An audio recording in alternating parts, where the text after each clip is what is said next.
નમસ્કાર મિત્રો, હું મોહન ગઢવી ગુજરાતી દુનિયા યુટ્યુબ ચેનલમાં ફરી એકવાર આપ સૌ મિત્રોનો હાર્દિક સ્વાગત કરું છું. મિત્રો, શું 29 માર્ચ 2025ના રોજ આપણા ભારત દેશ ઉપર ન્યુક્લિયર અટેક થશે? ભવિષ્ય મલિકા 2025 ઓડિશાના મહાન સંત અચ્યુતાનંદ દાસ મહારાજજીએ શું ભવિષ્યવાણી કરી છે? અચ્યુતાનંદ દાસ મહારાજજીએ કહ્યું છે કે જ્યારે શનિ મીન રાશિમાં આવશે ત્યારે ભારત ઉપર સંકટના વાદળો ઘેરાશે. ભારત વર્ષમાં ભયંકર યુદ્ધ થશે અને આખી દુનિયામાં તબાહી મચશે. અને જ્યોતિષ આચાર્યોના અનુસાર 29 માર્ચ 2025 શનિવાર અને 5:50 ઉપર શનિ મીન રાશિમાં પ્રવેશ કરશે. તો શું 29 માર્ચ 2025નો દિવસ ભારત માટે ખતરનાક છે? શું આ દિવસે દુનિયાનો અંત થઈ જશે? શું આપણો ભારત દેશ પરમાણુ હમલાઓની બોછારને સહન કરશે? શું ખરેખર હવે કલિયુગનો અંત થવા જઈ રહ્યો છે? જો હા, તો કેવી રીતે? શું છે મહાકલિયુગનો અર્થ અને શું થવાનું છે વર્ષ 2025માં? 29 માર્ચનો દિવસ કેટલો ખતરનાક હશે અને શું ખરેખર આજ સતયુગની શરૂઆતનો દિવસ છે? બધા પ્રશ્નોના જવાબ જાણવા માટે આ વિડીયો સાથે અંત સુધી બન્યા રહેજો. વિડીયોને લાઇક અને શેર કરવાનું ન ભૂલતા. અને જો તમે આ ચેનલ ઉપર પહેલી વાર આવ્યા છો તો હમણાં જ ચેનલને સબસ્ક્રાઇબ કરી લેજો. તો ચાલો આજનો આ મહત્વપૂર્ણ વિડીયો શરૂ કરીએ. મિત્રો, ભવિષ્ય મલિકા ગ્રંથ અને જ્યોતિષ શાસ્ત્રોના અનુસાર માર્ચ 29, 2025 5:50 ઉપર શનિ જે છે એ મીન રાશિમાં પ્રવેશ કરશે. તારીખ હશે 29 માર્ચ. શનિ ગમે એ રાશિમાં 2.5 વર્ષો સુધી રહે છે અને 29 માર્ચના દિવસે એ પોતાનો સમય પૂરો કરી અને મીન રાશિમાં પ્રવેશ કરશે. તે જ સમયે શનિનો લગ્ન કન્યા હશે, શનિ નક્ષત્ર હશે અથવા અમાવસ્યાનો દિવસ હશે. અને આ જ દિવસે મિત્રો સૂર્યગ્રહણ પણ હશે. જે જ્યોતિષ શાસ્ત્ર વિજ્ઞાનનો જ્ઞાન રાખે છે એ સમજી શકે છે કે આ દિવસ દુનિયા માટે કેટલો વધારે ખતરનાક હશે. પૂર, પ્રલય, યુદ્ધ, વરસાદ, સુનામી, ભૂકંપ, તુફાન, વાવાઝોડા અને નવી પ્રકારની મહામારીઓ માણસોને ઘેરી લેશે. ખાસ કરીને આપણા ભારત દેશને, કારણ કે આ જ સમય દરમિયાન ભારત ઉપર પરમાણુ હથિયારોના હુમલા થઈ શકે છે. લોકો એકદમ ત્રાહિમામ કરશે કારણ કે મોસમમાં એવી રીતના પરિવર્તન થશે જે લોકો સહન નહીં કરી શકે. અને મિત્રો, જો આપણે જોઈએ તો આની શરૂઆત આજના વર્તમાન સમયમાં થઈ પણ ચૂકી છે. આજે સહારા જેવા સૂકેલા રેગિસ્તાનમાં બાઢ આવી રહી છે. એમેઝોન જેવા ઘાટા જંગલમાં એકદમ સૂકો નજર આવી રહ્યો છે. અંટાર્કટિકા અને આર્કટિકની બરફના મોટા ગ્લેશિયર આજે ઓગળી રહ્યા છે. અને આના લીધે સમુદ્રનો જે વોટર લેવલ છે એ લગાતાર વધી રહ્યો છે. અને જો આવું જ થતું રહ્યું તો મિત્રો જલ પ્રલય આવવાથી કોઈ પણ રોકી નહીં શકે. ટેક્ટોનિક પ્લેટ્સ પણ સમય ઉપર પોતાની સ્થિતિ બદલી રહી છે. અને આ તો કાંઈ પણ નથી મિત્રો, કારણ કે 29 માર્ચ પછી સમુદ્રમાં સૌથી વધારે ખતરનાક તુફાન ઉપડવાનું છે, સુનામી ઉપડવાની છે. આના સિવાય સૌથી વધારે વિનાશકારી ભૂકંપ જમીનને એકદમ બરબાદ કરી નાખશે. ઇતિહાસની સૌથી વધારે ભયંકર જંગલોમાં આગ લાગશે. આજે પણ આપણે જોઈએ તો માણસ જે છે ઇતિહાસની સૌથી મોટી પ્રલયંકારી બાળને જોઈ રહ્યો છે. ભયંકર સુખાને પણ જોઈ રહ્યો છે અને ભયંકર મોટા ભૂકંપો પણ માણસ આજે જોઈ રહ્યો છે. અને હાલત એવી છે કે આખી પૃથ્વી ઉપર એક જ સમયમાં 6 અલગ પ્રકારના મોસમ આજની તારીખમાં ચાલી રહ્યા છે. ઘણા ઇલાકાઓમાં ગરમી એટલી પડી રહી છે કે માણસ ઊભા સળગી જાય. જ્યાં ઠંડી પડી રહી છે ત્યાં એટલી ભયંકર પડી રહી છે કે કોઈ પણ વસ્તુ 2 મિનિટમાં એકદમ ગુલ્ફી બની જાય. અને વરસાદ પડી રહી છે તો એટલી પડી રહી છે કે બધું તાણીને લઈ જઈ રહી છે. અને મિત્રો, આ બધી ઘટનાઓ એકદમ આમ તો નથી. આ સંકેત છે કે પરિવર્તનનો સમય હવે ચાલુ થઈ ચૂક્યો છે અને 29 માર્ચ 2025ના રોજ કળિયુગનો અંત થઈ જશે. પણ મિત્રો, અનંત કળિયુગનો અંત, મહાકલિયુગનો નહીં પણ અનંત કળિયુગનો અંત થશે. ધાર્મિક ગ્રંથોના અનુસાર 4 યુગોને મળાવીને એક મહાયુગ બને છે. અને હમણાં સુધી ધરતી ઉપર આવા 51 મહાયુગ થઈ ચૂક્યા છે. મતલબ કે વર્તમાનમાં આપણે કળિયુગમાં તો જીવી રહ્યા છીએ પણ 52માં મહાકળિયુગમાં જીવી રહ્યા છીએ. ગ્રંથોના અનુસાર એક મહાકળિયુગમાં પણ 5 ભાગ હોય છે, જેમાં નિત્યાકલી, દ્વાપરકલી, ઘોરકલી, અનંતકલી અને સત્યકલી સામેલ છે. આ અસલમાં એક સાયક્લિક પ્રોસેસ છે, જેમાં એક મહાકલીમાં સમય ઉપર કલીના ભાગ આવે છે, જેમાં ખોટા કામ અને ખરાબીઓ ઘણી વધતી જાય છે. અને ખરાબીઓનો આ જે સમય હોય છે એ 4 ભાગોમાં ઘણો હોય છે, જ્યારે આ 5મા ભાગમાં થોડોક ઓછો થવા લાગે છે. વર્તમાન સમયમાં મિત્રો આપણે આ સાયકલના મિડલમાં છીએ. મતલબ કે 51 મહાયુગ વીત્યા પછી 52માં આના મિડલમાં, જેને અનંત કલિયુગ કહેવામાં આવે છે. હવે 29 માર્ચ 2025ના રોજ જે કલિયુગનો અંત થવા જઈ રહ્યો છે એ અસલમાં આ જ અનંત કલિયુગ છે. 29 માર્ચના દિવસે આ અનંત કલિયુગનો અંત થશે અને આના પછી શરૂઆત થશે સત્ય કલિયુગની, જેને મિત્રો જાણકારીના અભાવમાં લોકો જે છે એ સતયુગ કહી રહ્યા છે. પણ ધર્મ ગ્રંથોમાં એકદમ સાફ સાફ લખ્યું છે કે જ્યારે દુનિયામાં પાપ અને અધર્મ વધી જાય છે, જ્યારે ત્રીજા વિશ્વયુદ્ધમાં લોકો ત્રાહિમામ કરી રહ્યા હશે, જ્યારે લોકો કીડી માકુડાની જેમ એકદમ મરતા જશે, માણસાઈ ખતમ થઈ રહી હશે અને ધર્મનો નાશ કરીને અધર્મની સ્થાપના થઈ રહી હશે, અને ત્યારે કળિયુગનો અસલી અંત થશે. પણ મિત્રો આની જે શરૂઆત છે એ ક્યાંક ને ક્યાંક વર્ષ 2022 થી ચાલુ થઈ ગઈ છે, જ્યારે રશિયા અને યુક્રેનની વચ્ચે યુદ્ધની શરૂઆત થઈ. અને તમને વિશ્વાસ નહીં આવે પણ આ યુદ્ધના વિષયમાં પણ ભવિષ્ય મલિકા ગ્રંથમાં સંત અચ્યુતાનંદ દાસ મહારાજજીએ લખ્યું હતું. અને એટલા માટે મિત્રો ભવિષ્ય મલિકા ગ્રંથને એક સાધારણ પુસ્તક ન સમજતા, કારણ કે જેવી રીતે હાઈવે ઉપર ચાલતા ચાલતા તમને વચ્ચે સાઇન બોર્ડ જોવા મળે છે, જેમ કે આ જગ્યા હવે હજી 30 કિલોમીટર દૂર છે, આ પેટ્રોલ પંપ છે, એવી રીતના બોર્ડ હાઈવે ઉપર મળતા હોય છે ને, બિલકુલ એવી જ રીતે ભવિષ્ય મલિકામાં પણ કળિયુગના અંતથી પહેલા આવાવાળા સંકટ અને આવી ઘણી બધી વાતોને લખવામાં આવ્યું છે, ઘણા બધા સંકેત આપવામાં આવ્યા છે જે તમને ડરાવવા માટે નથી, પણ આ બધી વાતો તમને સાવધાન કરવા માટે છે, કારણ કે તમે બરાબર સમય ઉપર બરાબર પગલાં લઈ શકો. જેમ કે આ અંતથી બચવાનો સૌથી સરળ ઉપાય છે માધવના નામનો જપ, માંસાહારથી દૂરી કરવી અને ધર્મને અપનાવી લેવું. ધર્મથી અમારો મતલબ હિન્દુ, મુસ્લિમ, શીખ, ઈસાઈ, યહૂદી આદિથી નથી, પણ ધર્મનો સાચો અર્થ છે માણસાઈ, જેને આજનો મનુષ્ય લગભગ ભૂલી ચૂક્યો છે. અને જો આપણે સમય રહેતા આ અમૂલ્ય રત્નને અપનાવીએ નહીં તો આપણો જે વિનાશ છે એ ખૂબ જ ખરાબ થશે. અને ભવિષ્ય મલિકામાં જેમ જેમ લખેલું છે, જે વસ્તુઓ લખેલી છે એ બધી વસ્તુઓ તો થઈ જ રહી છે. જેમ કે ભવિષ્ય મલિકામાં લખેલું હતું કે 2022માં રશિયા યુક્રેનનું યુદ્ધ થશે તો થઈ ગયું. 2023માં કહેવામાં આવ્યું હતું કે ઇઝરાયલ અને અરબ દેશો વચ્ચે યુદ્ધની ચિંગારી ઊભી થશે, થઈ ગઈ. 2024માં કહેવામાં આવ્યું હતું કે રેડ સીમાં સંગ્રામ થવાનો છે, એ પણ થઈ ગયું. મતલબ કે ભવિષ્ય મલિકા કોઈ સાધારણ પુસ્તક નથી, આમાં લખેલી હરેક વાત એકદમ સટીક બેસી રહી છે. તમામ ભવિષ્યવાણીઓ પોતાના નિર્ધારિત સમય ઉપર એકદમ સાચી અને સટીક થઈ રહી છે, જેમ કે 29 માર્ચ 2025ના દિવસે પણ થવાનું છે. ભવિષ્ય મલિકાના અનુસાર આ સમય દરમિયાન આ સમયના નજીકમાં લગભગ ભારત દેશ ઉપર પરમાણુ અટેક થઈ શકે છે, જે પાકિસ્તાન સહિત ચાઇના અને અન્ય 12 મુસ્લિમ દેશો કરશે. અને આ યુદ્ધનો, આ હમલાનો સૌથી મોટો કારણ હશે ભારતમાં હિન્દુ. હા મિત્રો, હિન્દુઓને ખતમ કરવા માટે જ આ હમલા કરવામાં આવી શકે છે. મિત્રો તમે તો બધા જાણતા જ હશો કે Germany, France, Ukraine, Britain, Europe આ તમામ દેશો ભારતને સપેરાઓનો દેશ કહેતા હતા, ભારતને એકદમ અનપઢ ગવાર કહેતા હતા. પણ આજની તારીખમાં આ જ બધા દેશોમાં, આ જ દેશોના લોકોની નજરમાં ભારત અને ભારતનો સનાતન હિન્દુ ધર્મ મહાન છે.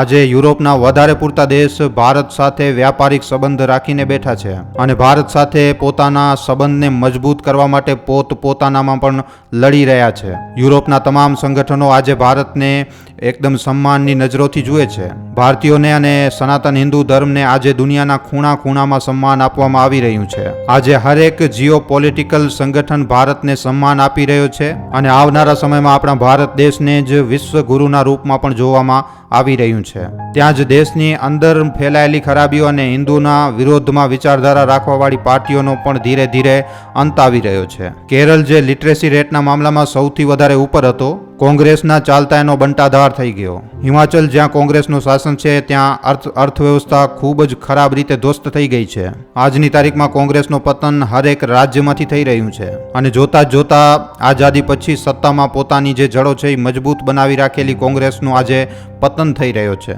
સમાજવાદી પાર્ટીના નેતા પણ આજે જેલમાં પડ્યા છે, જે વધારે ઉછળકૂદ કરી રહ્યા હતા અને હજી પણ જે વધારે ઉછળકૂદ કરી રહ્યા છે એમનો પણ હિસાબ કિતાબ આજે થઈ રહ્યો છે. અરવિંદ કેજરીવાલ ઉપર પણ એટલા વધારે કેસ થઈ ચૂક્યા છે કે જોઈ જેલથી બહાર પણ આવી જાય, આમ છતાં પણ જેલના બહાર આવ્યા છતાં પણ એમને કોર્ટ કચેરીના ધક્કા તો પડતા જ રહેશે. આજની તારીખમાં ભારત દેશમાં હિન્દુવાદી સોચ લગાતાર વધી રહી છે અને આજ જે વિચારધારા છે એ હિન્દુઓને હજી આનાથી પણ વધારે ઉપર લઈ જશે. અને એક સમય એવો પણ આવશે જ્યારે હિન્દુ કોઈના આગળ પણ નમવાની ના પાડી દેશે અને જ્યારે હિન્દુઓનો પાવર વધી જશે ત્યારે આપણા ભારત દેશ ઉપર હુમલો થઈ શકે છે. કારણ કે યુરોપ સહિત તમામ દેશોને ગભરામણ થશે કે ક્યાંક ભારત દેશ વિશ્વગુરુ ના બની જાય. અને ખાસ કરીને અમેરિકા, જે આજની તારીખમાં વર્લ્ડ પાવર છે અને દુનિયા ઉપર રાજ કરવા કરવા માંગે છે. અહીંયા પણ ભારત અને ભારતીયોને ભૂંસી નાખવાની ચાલ કરવામાં આવશે. પણ મિત્રો આ બધાનો પણ અંત નિશ્ચિત છે, કારણ કે ભારત ઉપર આંખ કરવાવાળા હરેક દેશની બરબાદી એકદમ નક્કી છે. જેમ કે હમણાં જ આપણે થોડાક સમય પહેલા જોઈ ચૂક્યા છીએ, શ્રીલંકાએ આંખો દેખાડી બરબાદ થઈ ગયું. બાંગ્લાદેશ આજની તારીખમાં બસ થોડાક જ દિવસોનો મહેમાન છે. પાકિસ્તાનની જે હાલત છે એ આપણા બધાથી સંતાયેલી નથી. માલદીવે આંખો દેખાડી એકદમ કરજામાં ડૂબી ગયો. કતર પણ પોતાની ભૂલ પછી ભારત સામે નમીને વાત કરી રહ્યો છે. કેનેડાની પણ ઉલઝુલુલ વાતોની સજા એને મળી રહી છે. આવી જ રીતે તમામ દેશ જે ભારતના વિરોધમાં જે ષડયંત્ર બનાવી રહ્યા હતા, એ બધા દેશો આજે પોતાની બરબાદીના દિવસ ગણી રહ્યા છે. કારણ કે ભારતના જે રક્ષક છે એ સ્વયં ભગવાન કલ્કી છે. એટલા માટે હજી પણ સમય છે, સાવચેત થઈ જાય, નહીં તો અંત ખૂબ જ વધારે ભયંકર હશે. મિત્રો, આજથી લગભગ 600 વર્ષ પહેલા 16મી શતાબ્દીના આસપાસ ઓડિશામાં વૈષ્ણવ સમુદાયના મહાન સંત અચ્યુત્યાનંદ દાસજી થયા હતા. મિત્રો, એમણે ભવિષ્યવાણીઓ કરી અને એ ભવિષ્યવાણીઓની એક પુસ્તક લખી જેને ભવિષ્ય મલિકાના નામથી જાણવામાં આવે છે, ભવિષ્ય મલિકા પુરાણ. અને એમની બધી ભવિષ્યવાણીઓ વિશે જે દાવાઓ કરવામાં આવી રહ્યા છે કે આ ભવિષ્યવાણીઓ સાચી અને સટીક છે, જેમનું પૂરું થવું એકદમ નક્કી છે. તો ચાલો મિત્રો, આ ભવિષ્યવાણીઓને આપણે જાણી લઈએ. ભવિષ્યવાણી નંબર 1, પ્રાકૃતિક આપદાઓ મચાવશે તબાહી. હા મિત્રો, એકદમ બરોબર સાંભળ્યું છે તમે. 2024થી 2025ની વચ્ચે મચશે તબાહી. દક્ષિણમાં ઘણી બધી પ્રાકૃતિક આપદાઓ આવવાની છે જે ખૂબ જ મોટી તબાહી મચાવી શકે છે. ખાલી એટલું જ નહીં, પણ આવાવાળા સમયમાં કાંઈક તો એવું મોટું થશે જેના લીધે ખૂબ જ મોટા મોટા ભૂકંપ આવવાના છે. ઘણી જગ્યાઓ ઉપર ભયાનક પૂરથી બધું નાશ થઈ જશે. કોઈ જગ્યા ઉપર એકદમ ભયંકર સૂકો હશે અને ક્યાંક ક્યાંક તો મિત્રો ખૂબ જ ભારે વરસાદ પડશે. આવી રીતે મોસમનો આખો ચક્ર જે છે એ બદલાઈ જશે. ક્યાંક તેજ તાપમાનથી લોકો એકદમ ઝૂલસી જશે. હા મિત્રો, એવું જણાવવામાં આવી રહ્યું છે કે વર્ષ 2024 દુનિયામાં અત્યાર સુધીનો સૌથી વધારે ગરમ વર્ષ રહેવાનો છે. પાણીની અછત થશે મિત્રો. નદીઓમાં જે પાણી છે એ ખતમ થવા લાગશે. ગ્લેશિયર જે છે એ ઓગળવા લાગશે. બધો જ જ્ઞાન મિત્રો એકદમ પેટીમાં બંધ રહી જશે. તુફાન અને ભૂકંપ ખૂબ જ મોટી તબાહી મચાવશે અને ભારે નુકસાનનો કારણ બનશે. જણાવી દઈએ મિત્રો કે આ વર્ષે એટલા બધા ભૂકંપો આવશે કે વર્ષ 2024 ભૂકંપોનો વર્ષ કહેવામાં આવશે. ખાલી એટલું જ નહીં, પણ દુનિયાભરમાં આગ લાગવા જેવી ઘટનાઓ પણ એકદમ આમ થઈ જશે. ભવિષ્યવાણી નંબર 2, મિત્રો, શનિ જે છે એ કુંભ રાશિમાંથી નીકળી અને મીન રાશિમાં પ્રવેશ કરશે. આ ભવિષ્યવાણી સૌથી મોટી છે મિત્રો, કિસાનો માટે શનિના મીન રાશિમાં જવાના લીધે ખેતી કરવું ખૂબ જ મુશ્કેલ બની જશે. જે જંગલી જનાવરો છે એ શહેરો અને ગામોમાં આવવાના ચાલુ થઈ જશે. ઘણા એવા ખતરનાક જનાવરો શહેરોમાં ઘૂસી આવશે જે ખતરનાક હુમલાઓ કરી અને માણસોને નુકસાન પહોંચાડશે. મિત્રો, આ ભવિષ્યવાણી વર્ષ 2024 માટે છે, જે બની શકે કે વર્ષના મધ્ય આવતા પૂરી થતી આપણને નજર આવી શકે છે. ભવિષ્યવાણી નંબર 3, મિત્રો, આકાશમાં 2 સૂરજ જેવો આભાસ થશે. મિત્રો, બિલકુલ બરોબર સાંભળ્યું છે તમે, 2 સૂરજ. આમાંથી મિત્રો એક તો સૂરજ હશે, પણ બીજો કંઈક અલગ વસ્તુ હશે જે ધરતીને નુકસાન કરી શકે છે. અસલમાં મિત્રો આ આસમાની રોશની કોઈ ધૂમકેતુ કે કોઈ ઉલ્કાપિંડની હોઈ શકે છે. ભવિષ્યવાણીના અનુસાર આ ધૂમકેતુ, આ ઉલ્કાપિંડ ત્યારે ટકરાઈ શકે છે જ્યારે ભારતમાં યુદ્ધ ચાલી રહ્યો હશે. આ ઉલ્કાપિંડ મિત્રો બંગાળની ખાડીમાં પડી શકે છે, જેના ચાલતા ખૂબ જ મોટી સુનામી આવી શકે છે. અને આ સુનામીથી મિત્રો એકદમ ખૂબ જ ભીષણ તબાહી મચી શકે છે. આની સાથે સાથે ઓડિશાના ઘણા બધા જિલ્લાઓ એકદમ જલમગ્ન થઈ જશે, જેના ચાલતા ભગવાન જગન્નાથના મંદિરની લગભગ 20થી 22 પગથિયા સુધી પાણી ભરાઈ શકે છે. ખબરોના અનુસાર મિત્રો એક સમયે કોલંબિયાના એક ગામમાં અચાનકથી 2 સૂરજ નજર આવ્યા હતા. આને જોઈને મિત્રો લોકોમાં હડકંપ મચી ગઈ હતી. જાણકારોના અનુસાર મિત્રો આ એવું જ છે જે હું તમને જણાવ્યું હતું. મતલબ કે એક તો સૂરજ અને બીજો ઉલ્કાપિંડ. અને આ વાત મિત્રો શું તબાહી લાવી શકે છે એ આપણે વિચારી પણ નથી શકતા. ભવિષ્યવાણી નંબર 4, સૌથી મોટી ભવિષ્યવાણી. મિત્રો, પૂરેપૂરા 7 દિવસ ધરતી ઉપર અંધારું રહેશે. જો આપણે ભવિષ્યવાણીની માનીએ તો એમાં જણાવવામાં આવ્યું છે કે ધરતી ઉપર પ્રાકૃતિક આપદાઓના કારણે 7 દિવસ સુધી અંધારું રહેવાનું છે. અને આ ઘટના મિત્રો વર્ષ 2022થી કરી અને 2029ની વચ્ચે થવાની છે. આ વર્ષ 2024માં જ થશે એવું ચોક્કસપણે તો ન કહી શકાય, પણ આવા દાવાઓ કરવામાં આવી રહ્યા છે આ ભવિષ્યવાણી ઉપરથી. વૈજ્ઞાનિકોની સ્ટડીના અનુસાર ધરતી ઉપર એક સોલર સ્ટ્રોમ આવી શકે છે. આ કોઈ મિત્રો આમ તૂફાન નહીં હોય. જણાવી દઈએ કે આને ખુલ્લી નજરોથી જોઈ પણ નહીં શકાય. ભવિષ્યવાણી નંબર 5 મિત્રો, હવે થશે ત્રીજા વિશ્વયુદ્ધની શરૂઆત. મિત્રો, આ વાત સાંભળવામાં જ કેટલી ભયંકર લાગી રહી છે. ત્રીજો વિશ્વયુદ્ધ મિત્રો એટલો ભયંકર થવાનો છે કે આમાં લોકો પોતાની હત્યા કરવા માટે મજબૂર થઈ જશે. આ ભયંકર યુદ્ધ મિત્રો લગભગ 6 વર્ષ અને 6 મહિના સુધી ચાલશે. અને આનાથી જે મોટી તબાહી દુનિયામાં આવશે એનાથી તો માનો કે મિત્રો આ દુનિયાનો ઓલમોસ્ટ એન્ડ જ આવી જશે. આ મોટા યુદ્ધમાં દુનિયા જે છે એ 2 ભાગોમાં વહેંચાઈ જશે. ત્રીજા વિશ્વયુદ્ધ માટે જણાવવામાં આવી રહ્યું છે કે આ ત્રીજા વિશ્વયુદ્ધનું કારણ આપસી જમીની વિવાદ અને ભૂખમરી જેવી હાલાત હશે.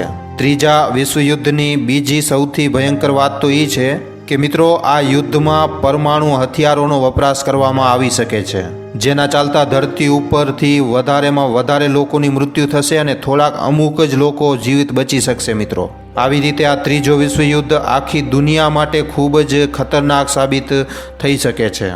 ભવિષ્યવાણી નંબર 6 મહાવિનાશના આ હશે લક્ષણ. ભવિષ્ય મલિકાના અનુસાર જણાવવામાં આવી રહ્યું છે કે મહાવિનાશના ઘણા બધા લક્ષણો હશે.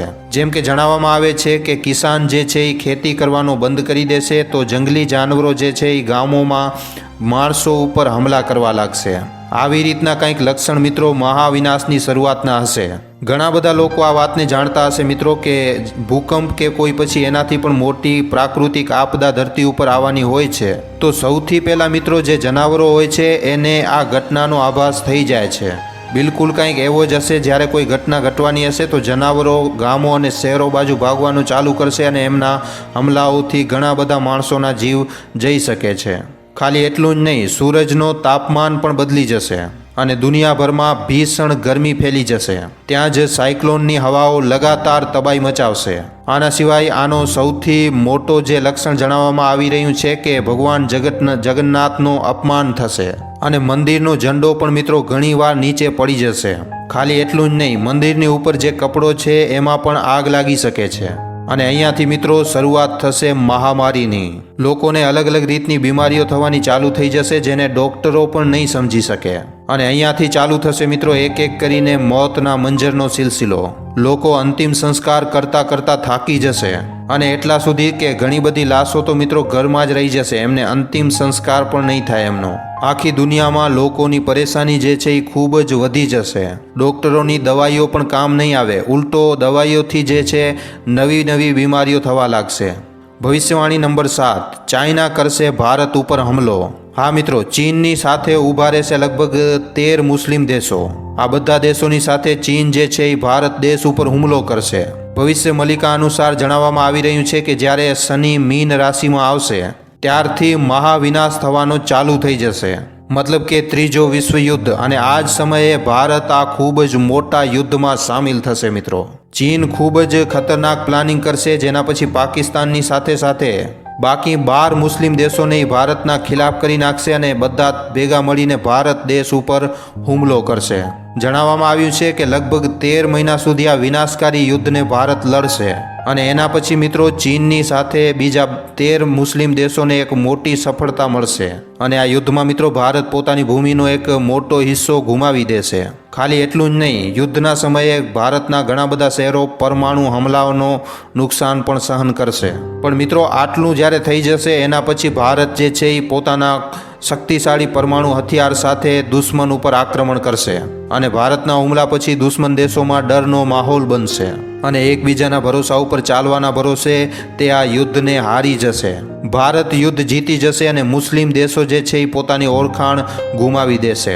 ચીનના ટુકડા થઈ જશે અને એના પછી પાકિસ્તાન પણ અખંડ ભારતનો હિસ્સો બની જશે.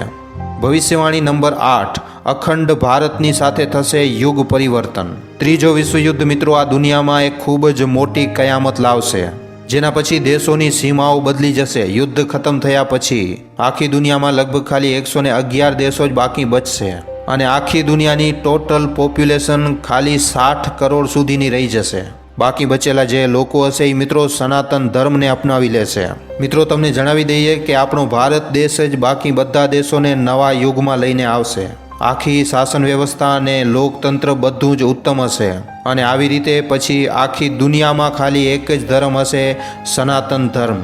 ત્યાં જ પછી ભારતનો છેલ્લો રાજા એક ખૂબ જ શક્તિશાળી હિન્દુ શાસક યોગી પુરુષ હશે અને એની મિત્રો કોઈ સંતાન પણ નહીં હોય. તો આવી રીતે મિત્રો સંત અચ્યુત્યાનંદજી દ્વારા લખવામાં આવેલી ભવિષ્ય મલિકામાં કંઈક આવી રીતની ભવિષ્યવાણીઓ કરવામાં આવી છે. તો આ હતી મિત્રો 2024 અને એના પછીના વર્ષો દરમિયાન આવવાવાળા સંકટોની ભવિષ્યવાણી. હવે મિત્રો તમે જણાવો કે તમારી આ ભવિષ્યવાણી ઉપર શું રાય છે.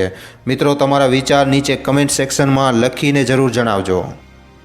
મિત્રો તમારા માટે એક સારા વિષય ઉપર વિડીયો બનાવવામાં અમને ઘણો જ સમય લાગી જાય છે, માટે આ વિડીયોના બદલે અમે તમારા પાસેથી એક લાઇક અને એક શેરની આશા જરૂર રાખીએ છીએ, કારણ કે તમારી એક લાઇક અને એક શેર અમને આવા જ જાણકારીસભર વિડીયો બનાવવાની પ્રેરણા આપે છે.